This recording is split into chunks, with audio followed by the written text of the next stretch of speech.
আগের পর্বে আমি লোকচু তিনচুলে রোড হয়ে Gumbadhara view point, Lamahatta eco park ঘুরে এসেছি এবং সেই ভ্রমণ বৃত্তান্ত এবং যাত্রাপথের বিবরণ আপনাদের সাথে শেয়ার করেছি। তাই আজকের ভিডিও আমি শুরু করব লোকচু বাজার থেকে ডান দিকে ঘুরে পেশক রোড ধরার পর। এই পেশক রোড হয়েই তিস্তা বাজার পার করে আমরা আজকে চলে যাব কালিম্পং। এই কালিম্পং যাওয়ার পথে আমরা পেশক টি গার্ডেন এবং লাভার্স পয়েন্ট এই দুটো জায়গা ঘুরব। তাহলে আসুন শুরু করা যাক আজকের ভিডিও। যদি আগের ভিডিও আপনারা না দেখে থাকেন তার লিংক আমি ডেসক্রিপশানে এবং আই বাটনে দিয়ে দেবো, তাহলে আপনারা পুরো তাকদা থেকে কালিম্পংয়ের যাত্রাপথ পেয়ে যাবেন। এই পেশক রোড হয়ে তিস্তা বাজার অবধি রাস্তাটা কন্টিনিউয়াস নিচের দিকে নেমে গেছে এবং নিচের দিকের ঢাল খুব বেশি। আমাদের তাকদার হোটেলের মালিক এবং ওইখানকারই একজন ড্রাইভার এই ব্যাপারে আমাদের সতর্ক করে দিয়েছে। এই পেশক রোডে বেশিরভাগ যারা পাহাড়ি রাস্তায় আগে ড্রাইভ করেননি, নতুন এসছেন, তাদের গাড়ি ব্রেক ফেল হয়ে থাকে। তার অন্যতম কারণ যে এই ঢালের রাস্তায় সঠিকভাবে গাড়ি না চালানো।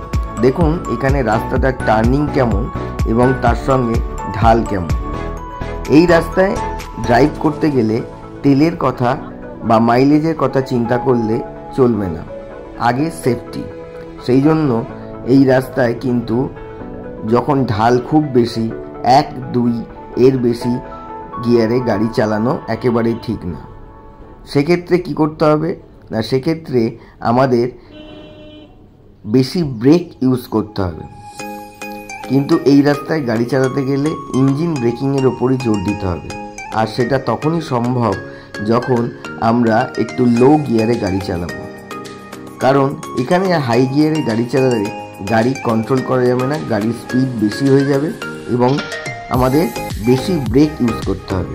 যত বেশি ব্রেক ইউজ করব তত ব্রেক প্যাড গরম হয়ে যাবে এবং ব্রেক ধরবে না, তাই ব্রেক ফেল হয়ে যাওয়ার সম্ভাবনা থাকবে। তাই এই রাস্তায় ইঞ্জিন ব্রেকিংয়ের ওপরে জোর দিতে হবে এবং সবসময় একটু লো গিয়ারে গাড়ি চালাতে হবে।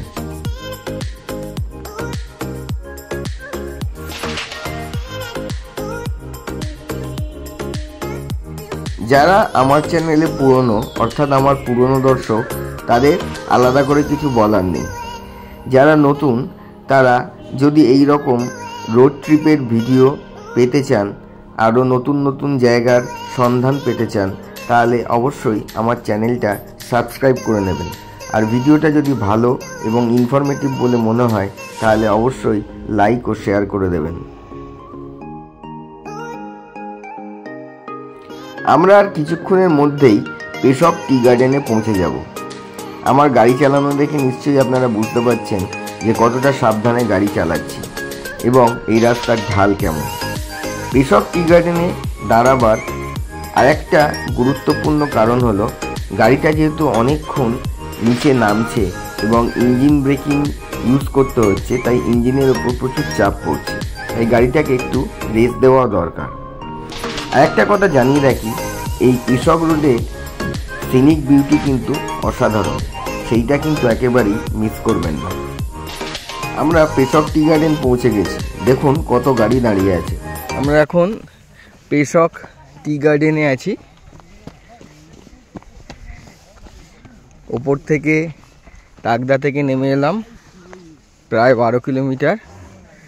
এখানে গাড়িটা রেস্টও হয়ে যাবে, সঙ্গে আমরা এই টি গার্ডেনটা ঘুরে দেখব। পেশক টি গার্ডেন।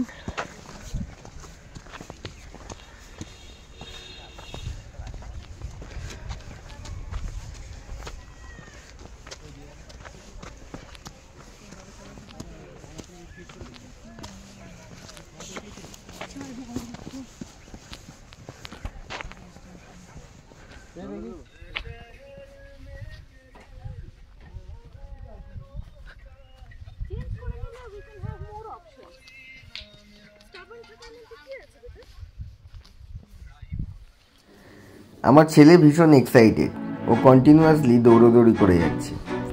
আমরা চা বাগানটা ঘুরে ঘুরে দেখলাম, বেশ কিছু ছবিও তুললাম। এই চা বাগানের পাশেই কয়েকটি দোকান আছে, সেখানে এই লোকাল চা বাগানের চা বিক্রি হয়, চাইলে আপনারা এক্সপ্লোর করতে পারেন। এইখানে বেশ কিছুক্ষণ দাঁড়ানোর ফলে যে সুবিধাটা হলো সেটা হলো আমার গাড়িটা অনেকক্ষণ রেস্ট পেল। শুধু আমার গাড়ি বলে না, এই রাস্তায় যে গাড়ি আসে মোটামুটি তারা এই পেশক টি গার্ডেনে একটা ব্রেক নেয়। যারা নিচ থেকে উপরে উঠছে তাদেরও ইঞ্জিনের উপর প্রচুর চাপ পড়ে, যারা উপর থেকে নিচে নামছে তাদেরও ইঞ্জিনের উপর প্রচুর চাপ পড়ে, তাই ইঞ্জিনটা একটু রেস্ট দেওয়া দরকার, নাহলে গাড়ি গরম হয়ে যেতে পারে।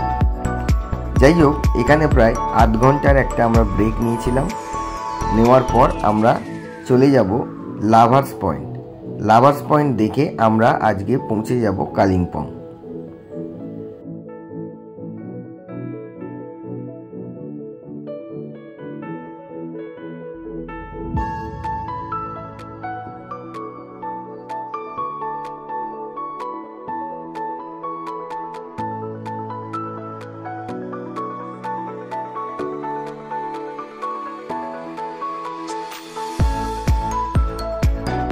পেশক টি গার্ডেন ঘুরে এখন আমরা যাচ্ছি লাভার্স মিড ভিউ পয়েন্ট। এই ভিউ পয়েন্টটা পেশক রোডের ধারেই অবস্থিত, তিস্তা বাজারে বেশ কিছুটা আগে। এই ভিউ পয়েন্ট থেকে নিচের দিকে তিস্তা এবং রঙ্গিত নদীর মিলনস্থলটা দেখতে পাওয়া যায়। পেশক টি গার্ডেন থেকে এর দূরত্ব প্রায় 6 কিলোমিটার, সময় লাগবে প্রায় 15 মিনিট মতো। তাহলে চলুন যাওয়া যাক lovers mid view point. Lovers mid view point যাওয়ার রাস্তাটা কিন্তু অসাধারণ সুন্দর। দুই পাশে বড় বড় গাছ, তার মাঝখান দিয়ে চলে গেছে ঘন কালো পিচের রাস্তা। এই রাস্তার বিউটিটা কিন্তু মিস করবেন না।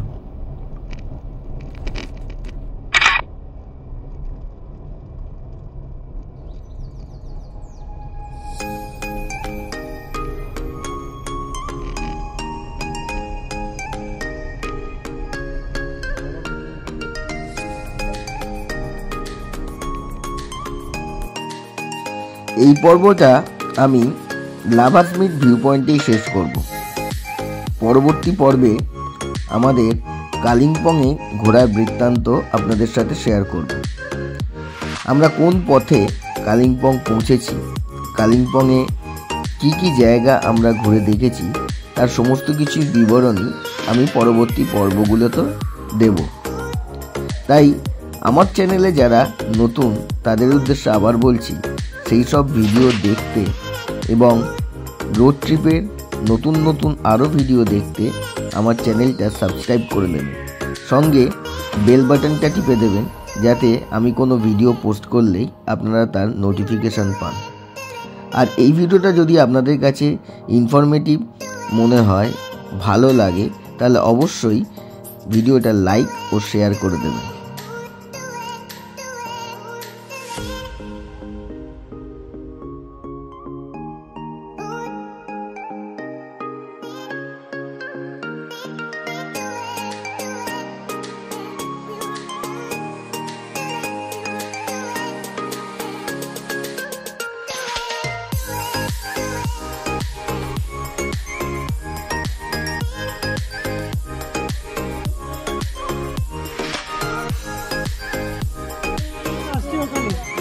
এখানে রিভার রাফটিং হতো আর ওখানে ক্যাম্পিং হতো। আচ্ছা, ত্রিবেণী ক্যাম্প, ওটা তো এই ফ্লাডে সব ধুয়ে মুছে সাফা হয়ে গেছে। আমরা তো ওইদিকে নিচে নেমে যাবো না? ওইদিকে যাবো। ওই যে গাড়ি যাচ্ছে, এখানে দাঁড়া, গাড়ি যাচ্ছে। এখানে রঙ্গিত আর তিস্তার মিলন ঘটেছে।